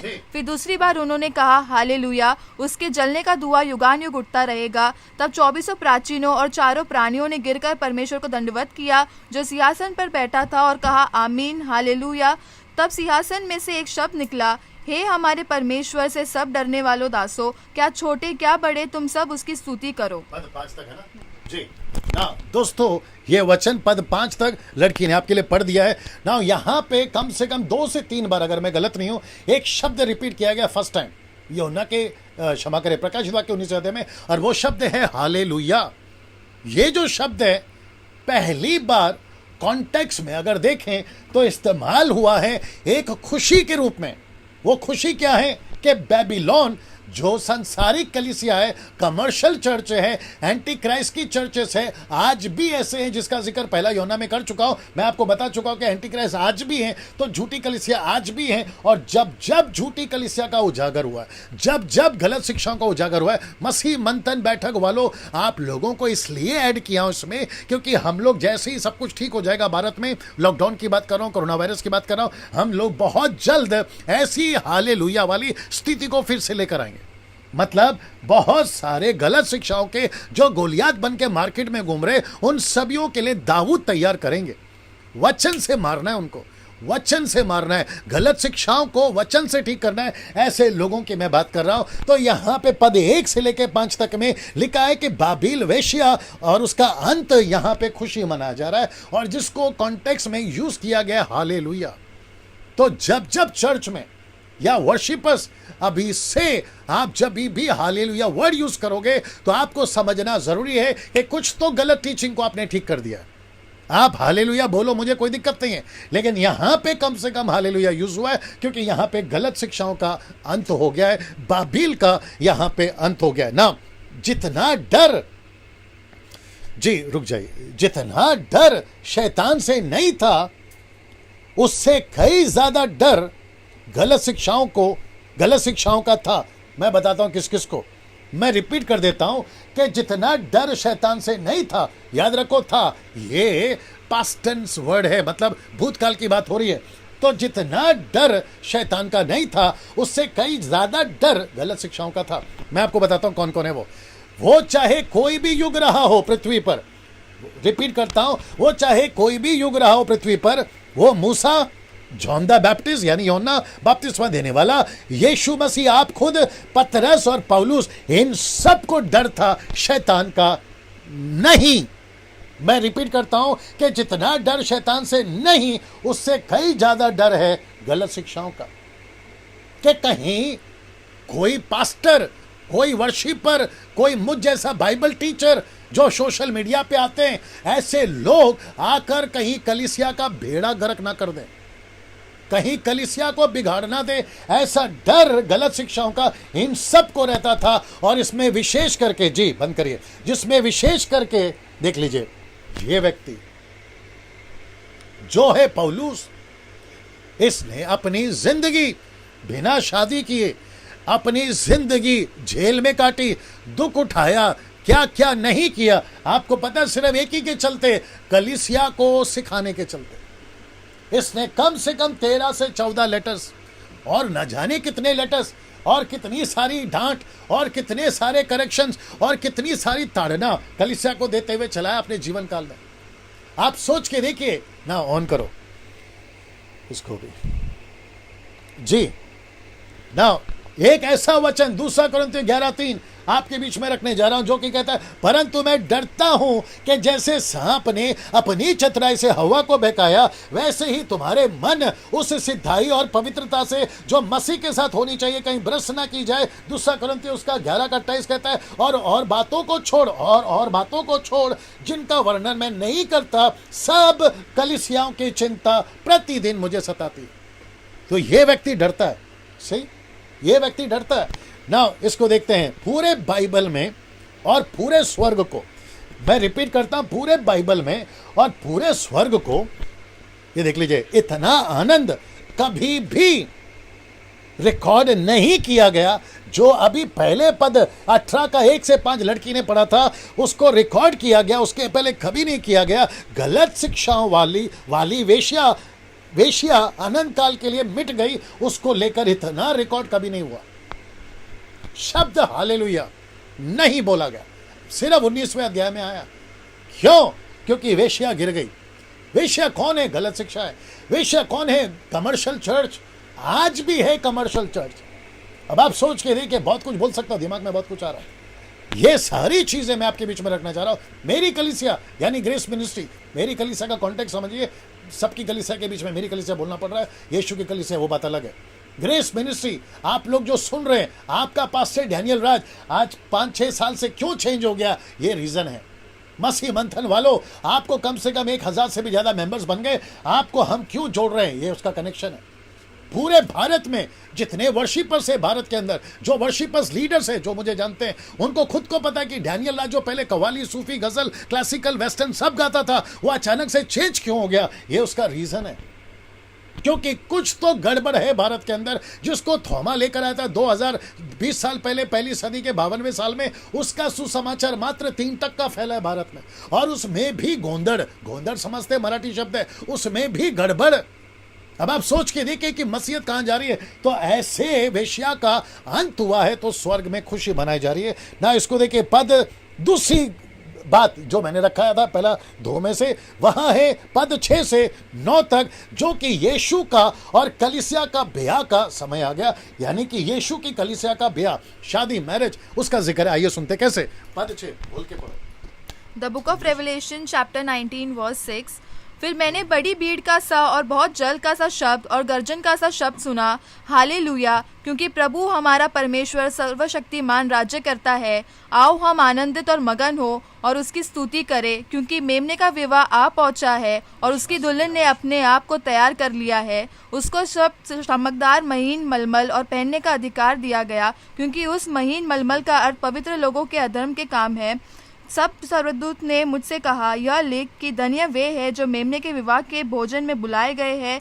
फिर उसने मुझसे कहा, ये वचन परमेश्वर के सत्य वचन है।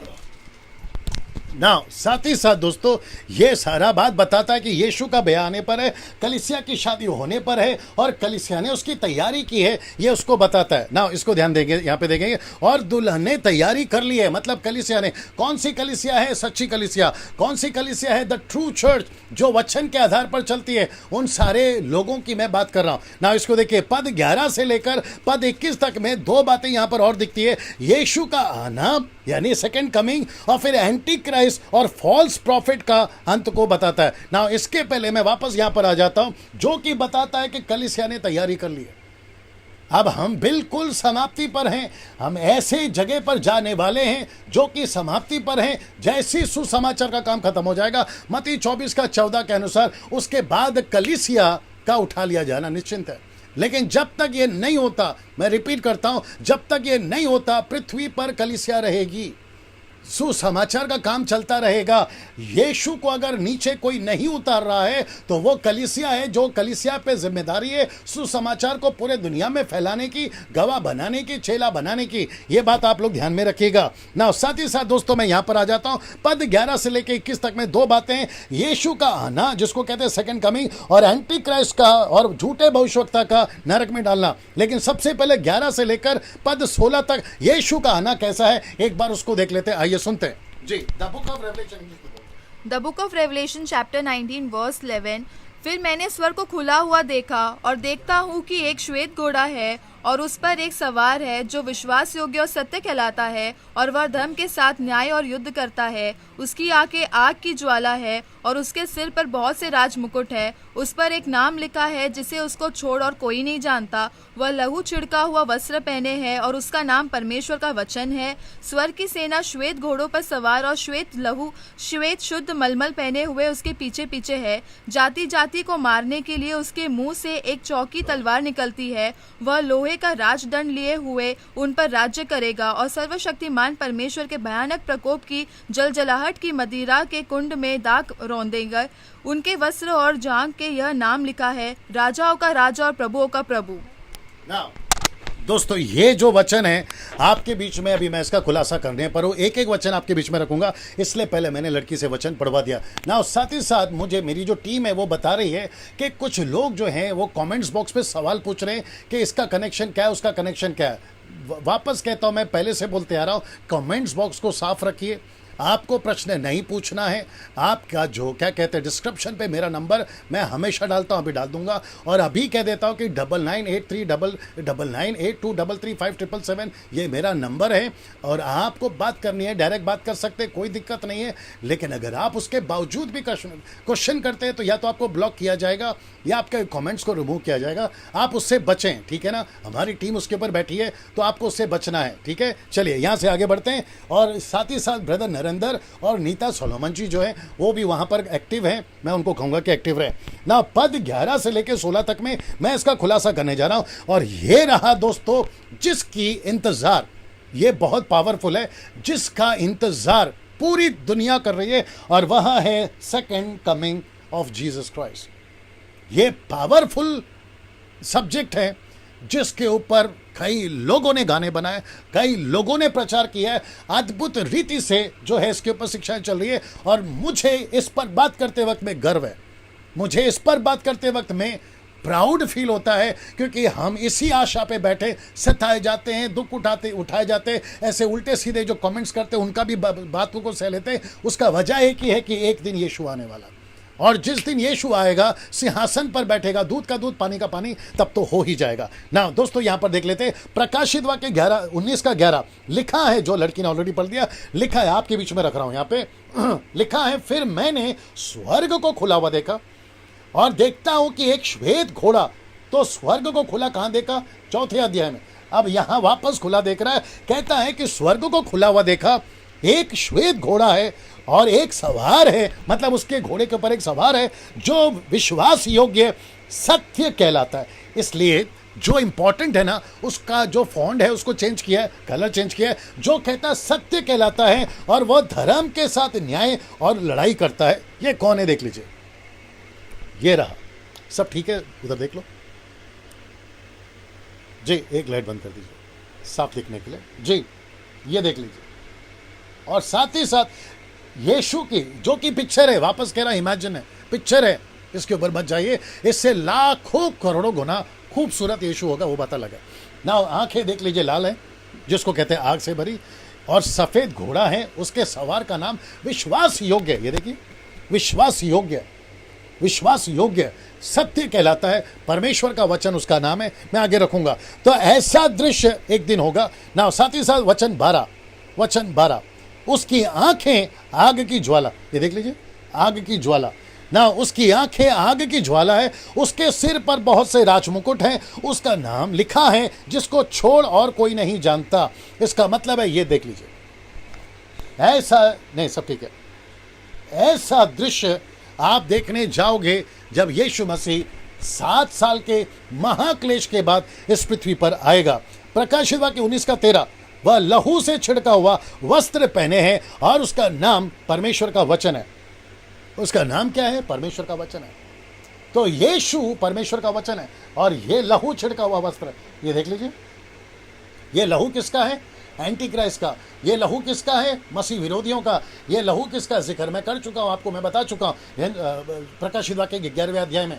ये सारी चीजें ये बताती हैं ना। इसको देखिए दोस्तों, प्रकाशित वाक्य 19 का 14, स्वर्ग की सेना श्वेत घोड़ों पर सवार और श्वेत और शुद्ध मलमल पहने हुए उसके पीछे है। अब इनमें से कलीसिया होगी नहीं होगी ये अलग विषय है, ओके, लेकिन लिखा है ऐसा कुछ पहनकर यीशु के पीछे उसकी सेना आएगी। क्या खूबसूरत दृश्य होगा, क्या अद्भुत दृश्य होगा ना। इसको देखिए, प्रकाशित वाक्य 19 का 15, जाति जाति को मारने के लिए उसके मुंह से एक चौकी तलवार निकलती है, वह लोहे का राजदंड लिए हुए उस पर राज्य करेगा। वह सर्वशक्तिमान परमेश्वर के भयानक प्रकोप की जलजलाहट की मदिरा के कुंड में दाख रौंदेगा।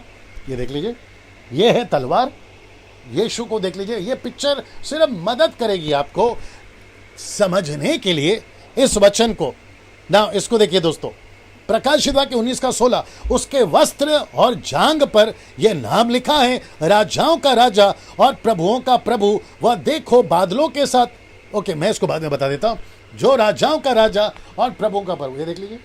अच्छा, कुछ लोग कहते हैं क्या यीशु मसीह के पैरों पर टैटूज हैं? टैटू तो क्या अगर यीशु टैटू बनाता है तो क्या हम भी बनाएं? कोई जरूरत नहीं है साहब, जैसे हो वैसे रहो, कोई जरूरत नहीं है टैटू बनाने की। बात यहाँ यीशु की हो रही है, ठीक है ना। ना इसको देखते हैं, उसके वस्त्र और जांघ पर यह नाम लिखा है, राजाओं का राजा और प्रभुओं का प्रभु। ना यही दृश्य या वाक्य आपको कहां दिखता है? यहां, जब यीशु ने दर्शन दिया था यूहन्ना को। प्रकाशित वाक्य 1 के साथ क्या लिखा है? देखो वह बादलों के साथ आने वाला है, हर एक आंख उसे देखेगी, वरना जिन्होंने उसे बेदा था वे भी उसे देखेंगे, पृथ्वी के सारे कुल उसके कारण छाती पीटेंगे। लिखा है हाँ आमीन। इसका मतलब है ऐसा ही हो। चित्र देख लीजिए जी, देखो लाइट देख लो जी, ये देख लीजिए, ये देख लीजिए। अच्छा क्या लिखा है पता है? बड़े ध्यान से सुनना। मुझे हंसी भी आई है इसको पढ़ते वक्त में। यीशु है, कुछ भी कर सकता है। लिखा है बादलों के साथ आते देखा, हर एक आंख, इसका मतलब है एवरी आई विल सी, हर एक आंख, आपकी आंख मेरी आंख। अच्छा कुछ लोग कहते हैं कि यीशु मसीह आ चुका है। अगर यीशु मसीह आ चुका है तो फिर मेरी और आपकी आंखों ने क्यों नहीं देखा? इसका मतलब क्या मालूम है? अगर हम मुर्दे हैं तो हमको ऐसा उठाकर दिखाएगा, देखो मैं आ गया। अगर हम यीशु के साथ में कलीसिया हैं तो हमको तो साक्षात दिखाएगा। और लिखा है, अब ये जो देख लो, लिखा है जिन्होंने उसे भेदा था। किसने भेदा था? वो पंजर के साथ में। यीशु उसको भी उठाएगा मुर्दों में से। बेटा मेरे को भेदा था ना, ये देख मैं आ गया। अद्भुत है, यीशु कुछ भी कर सकता है। लिखा है कि हर एक आंख उसे देखेगी। अगर हर एक आंख उसे देखेगी, हिंदू की आंख देखेगी, मुस्लिम की आंख देखेगी, क्रिश्चियंस की आंख देखेगी, पारसी की आंख देखेगी, बुद्धिस्ट की आंख देखेगी, अमीर की, गरीब की, सब की आंख देखेगी। यीशु मसीह बादलों पर इस तरीके से आ रहा होगा। सिद्धस कितना खूबसूरत वो नज़ारा होगा। मैं उन सभी को हिम्मत देना चाहता हूँ। मैं उन सभी को कहना चाहता हूँ, अगर आप हताश हो गए, एक दिन यीशु आएगा। मिनिस्ट्री से थक गए हैं, इंतजार करो, एक दिन यीशु आएगा। आपको सताव सहना पड़ रहा है, वेट करो, यीशु एक दिन आएगा।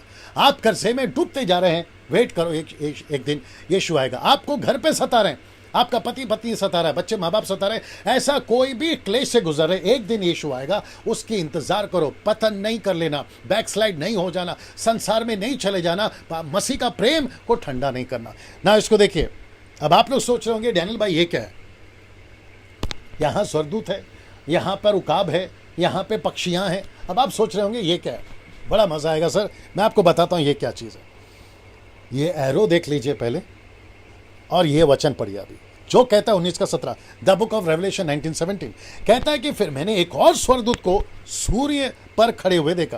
ये देखो, एक और स्वर्गदूत को सूर्य पे खड़े हुए देखा, और उसने बड़े शब्द से पुकार कर आकाश के बीच में से उड़ने वाले सब पक्षियों से कहा। ये देखो, सब पक्षियों से कहा। उसने क्या कहा ये बताता हूं। सब पक्षियों से कहा कि आओ परमेश्वर की बड़ी ब्यारी के लिए इकट्ठे हो जाओ, जिसको कहते हैं सेपर्ड मतलब मेज, खाना। ये सब पक्षियों को मिलेगा। अब किसका खाना पक्षियों को मिलेगा? किसका मांस ये नोच नोच के खाएंगे? किसका खून ये पिएंगे? मैं आपको बता रहा हूं। प्रकाशित वाक्य 19 का 18, जिससे तुम राजाओं का मांस और सरदारों का मांस और शक्तिमान पुरुषों का मांस। शक्तिमान पुरुषों का मांस, ये शक्तिमान पुरुष कौन है? आप समझ गए, एंटीक्राइस्ट, लूसीफर, साथ ही साथ आपका क्या नाम है, फॉल्स प्रॉफिट, उसका नाम की बात कर रहा हूं। और लिखा है घोड़ों का लड़ाई होगा ना, एरमैगडोन की, उसकी बात कर रहा हूं। उनके सवारों का मांस, और क्या स्वतंत्र, क्या दास, क्या छोटे, क्या बड़े, सबका मांस खाओगे।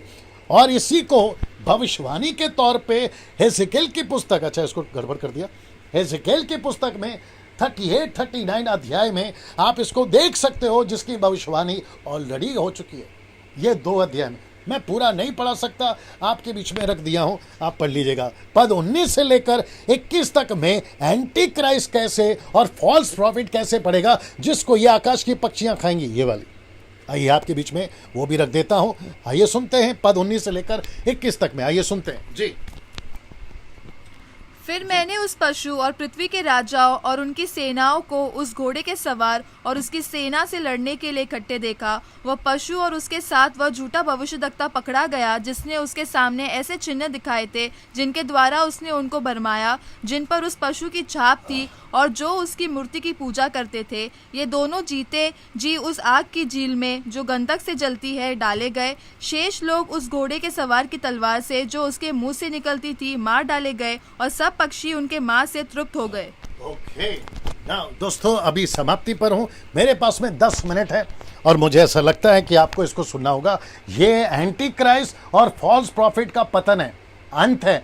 इसका अंत कैसा है वो भी देख लीजिए। जिसने पूरे दुनिया पे 7 साल 70 वीक्स इसने जो तांडव मचाया ना, उसका अंत है। तो यहाँ पे शुरू होता है 19 का 19, द बुक ऑफ रेवलेशन 19:9। फिर मैंने उस पशु और पृथ्वी के राजाओं और उनकी सेनाओं को उस घोड़े के सवार और उसकी सेना से लड़ने के लिए इकट्ठा देखा। मतलब कहाँ देखा? एरमैगडोन। वो 3 मेंढक याद होंगे आपको। जिन्होंने पूरे पृथ्वी के राजाओं को, शूरवीरों को इकट्ठा किया था कि यीशु से लड़। अब इनकी हिम्मत देखो और इनकी बुद्धि देखो कहाँ चले गए। जिसने पूरी दुनिया बनाई है, जो चुटकी में पीस सकता है पूरे दुनिया को, ये उससे लड़ने निकले। इनकी औकात देखिए साहब, इनकी हिम्मत देखिए और इनकी बुद्धि देखिए, ये उनसे लड़ने को निकले। और एरमैगडोन में ये खड़े हैं कि एंटी क्राइस्ट, झूठा भविष्यवक्ता, लूसीफर, ये सब यीशु से लड़ेंगे। बात अलग है, इनकी औकात नहीं है ना। इसको देखिए, और वह पशु और उसके साथ वह झूठा भविष्यवक्ता पकड़ा गया। ये देखो, पकड़ा गया जिसने उसके सामने ऐसे चिन्ह दिखाए थे जिनके द्वारा उसने उनको भरमाया, जिन्होंने उस पशु की छाप ली और जो उसकी मूरत की पूजा करते थे। ये दोनों जीते जी उस आग की झील में जो गंधक से जलती है डाले गए। तो इसका मतलब है कि इनका डायरेक्ट फैसला किसका? एंटी क्राइस्ट का। कहां पे हो गया? आग की झील, जो कि कहती है अनंत मृत्यु, सेकेंड डेथ, दूसरी मौत, डायरेक्ट डाले गए। और फॉल्स प्रॉफिट, ये जो भी होगा ये सीधा नरक में डाले गए, जिसको कहते हैं ना तारीख ना कोई फैसला, सीधा सजाए मौत। ये है वो चक्कर। डायरेक्ट चित्र दिखाने की कोशिश करता हूं। ये देख लीजिए, मुझे जो चित्र मिला मैं वो आपके बीच में रख रहा हूं। ये है उसकी सेना, यानी कि लूसीफर की, ये है यीशु की सेना। और दोनों जो हैं, जब पूरी लड़ाई खत्म हो गई, ये कहां पाए गए? आप सोच के देखिए ना। और लिखा है कि शेष लोग उस घोड़े के सवार की तलवार से, यानी यीशु की तलवार से जो उसके मुंह से निकलती थी, मार डाले गए। और सब पक्षियों ने उनके मांस से तृप्त हो गए। पक्षी आपको बताया था ना, वो सारे मांस से तृप्त हो गए।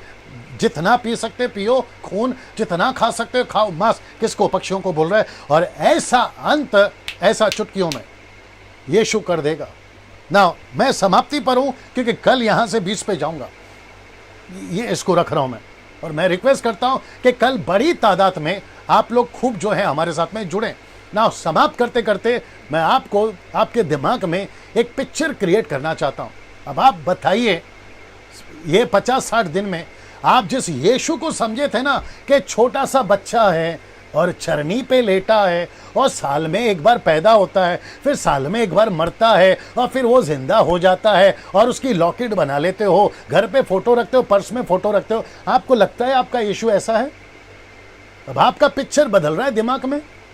आपको जो प्रचार किया था ना पुलपिट से आपके सेवकों ने, उसका इमेजिनेशन जो आपने किया था ना वचन को सुन सुन के, वो 5 रोटी से 5,000 को खिलाता है, भीड़ को खिलाता है, लंगड़े को चलाता है, लाजर को जिलाता है, ऐसा वाला जो सुना था। अब आप बताइए, क्या वो यीशु इतना ही है? आपको नहीं लगता है कि उससे कई विशाल है, अद्भुत है, कितना भाई योग्य है? उसका आदर करना, उसको सम्मान करना, उसकी सेवा करना, उसकी आज्ञाओं को मानना। आपको नहीं लगता है कि यहां पर एक डर आता होगा? यशायाह कहता है 66 का 2 में कहता है मैं तो कांपता हूं। पौलुस कहता है लिखते वक्त में इब्रानियों का 13 का, क्षमा करे 12 का 18 से, वो कहता है मूसा तो कांपता था परमेश्वर का जब दर्शन मिलता था। मुझे नहीं पता आज की मॉडर्न चर्चेस को क्या हो गया, मुझे नहीं पता आज की क्रिश्चियनिटी को क्या हो गया। परमेश्वर को मजाक में लिया हुआ है, यह वचन को मजाक में लिया हुआ है। वो डर वापस आना चाहिए। उसके चलते ये 9 दिन का स्टडी इस व्यक्ति ने आपके लिए लाया। इसका खूब फायदा उठाइए, नहीं तो फिर छाती पीटना पड़ेगा न्याय के दिन। प्रभु आपको आशीष दे। कल आखिरी दिन है, 20वां अध्याय, 21वां अध्याय, 22वां अध्याय पे बात करूंगा। जय मसीह। प्रभु आपको खूब आशीष दे। अपना ख्याल रखिए। कल रात ठीक 8 बजे मुलाकात होगी।